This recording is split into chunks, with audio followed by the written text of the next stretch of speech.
મેં કીધું કે ઈ કઈ કરશે તો હું તો વધવાનો જ છું, પણ હું કરીને તો કાંઈ નહીં વધે. તમે હજી મને ઓળખતા જ નથી. પણ મારી રસ્તે આજે ચોરવાડને નથી લઈ જવું.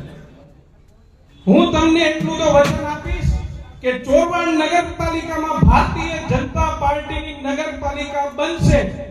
પેલા તો કોઈએ ડરવાની જરૂર નથી, બધાય મુક્ત રહેશો.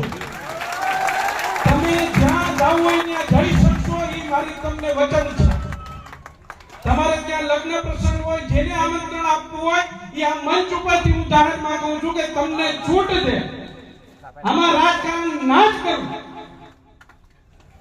પણ સામેથી એવું થશે એટલું પણ ધ્યાન રાખજો. આ ગામ એ ભાઈચારાથી